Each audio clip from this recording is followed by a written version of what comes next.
our last projects were completed in 2007, and we started working together in 1998, and I think it took 8 or 9 years to get to a point where something about our roles in the collaboration were fairly clear, and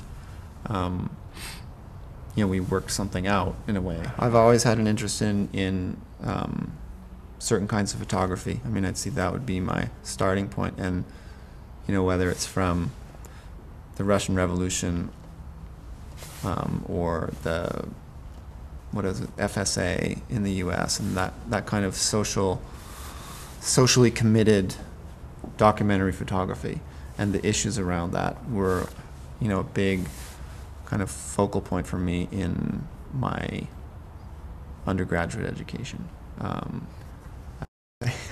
And so those issues of kind of still are of interest to me, and the debates around representation and this whole thing about responsibility and what it means to be socially committed or socially engaged, or what is what are the effects of these kinds of images, and so that sort of translated over into starting to watch documentary cinema, and just finding that the works that I encountered that I really was compelled by kind of twisted something a little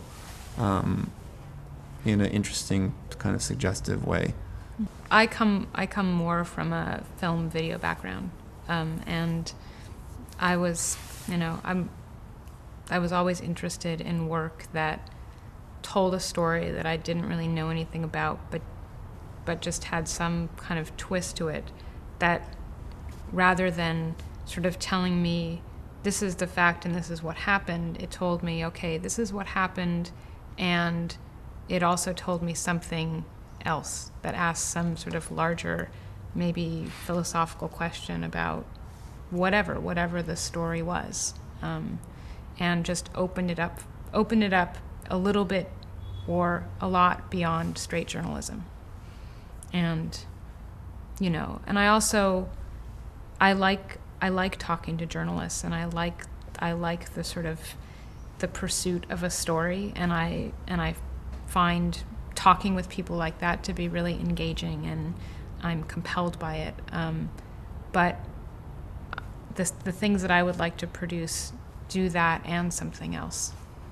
We're interested in historical events and contemporary political events. So we start by asking questions about, in a way, the reality that we live in or what we're encountering. And then from there, we want to make a good story, But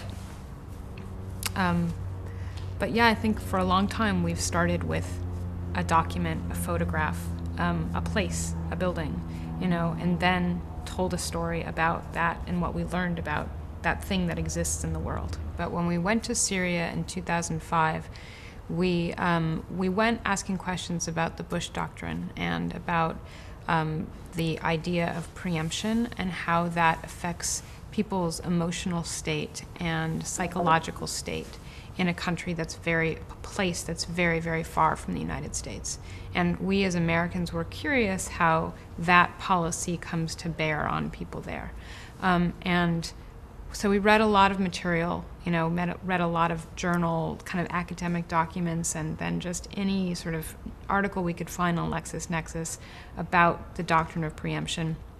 And then went there and thought, okay, maybe we're going to make something about this force or this power there in the region. And then when you go there, you go to a place like Syria, which is a very complicated place.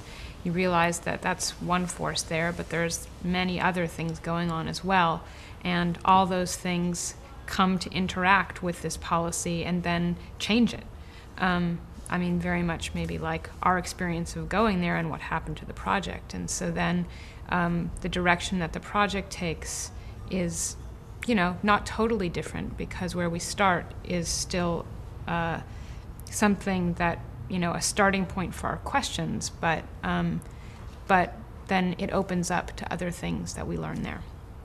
I would just call it part of the process of making whatever it is we're making, whether it's whether it gets called a documentary or an art film or an experimental documentary or whatever. It's just that interviewing is part of our research, and we tend to approach it in a way where formally and technically we try to shoot it or record it in a way that we can use it if we want to in a piece as material.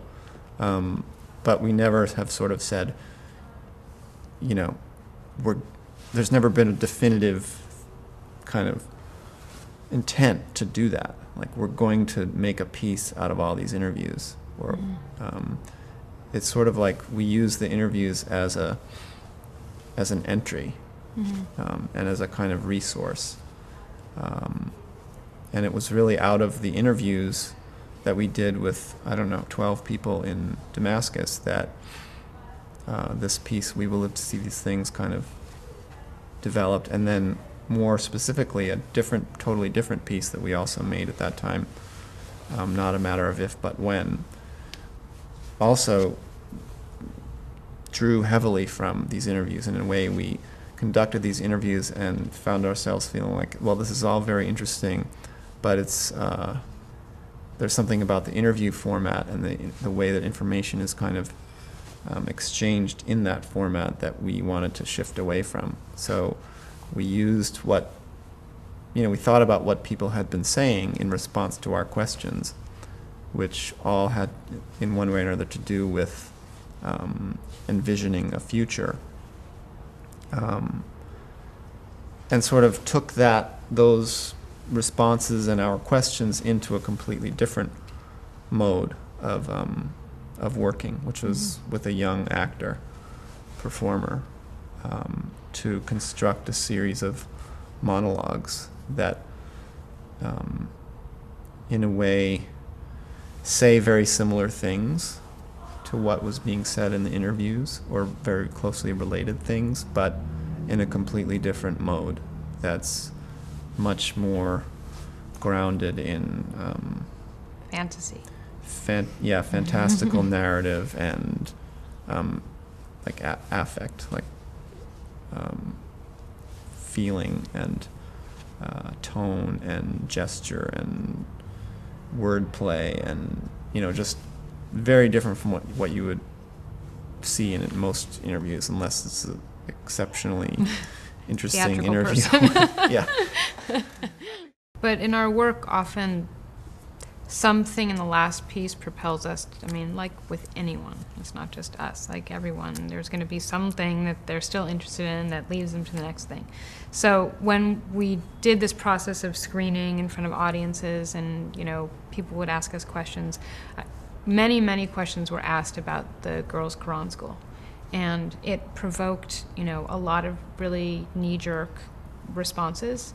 And people, just were curious about what is that place, but also, are those girls being repressed? Why are they so young and wearing a hijab? And, it demonstrated for us how little people know about what that place, what happens inside a mosque. I don't know, very basically, like what do people do in a mosque?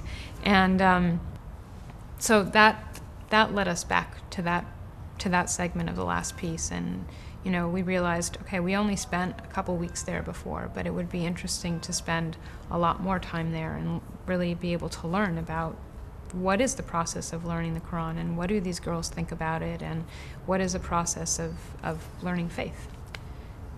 Well, we spent this summer shooting in this same Quran school in Damascus, and we're working with the material right now, and it'll be a piece that's about probably about 3 or 4 of those girls at different ages.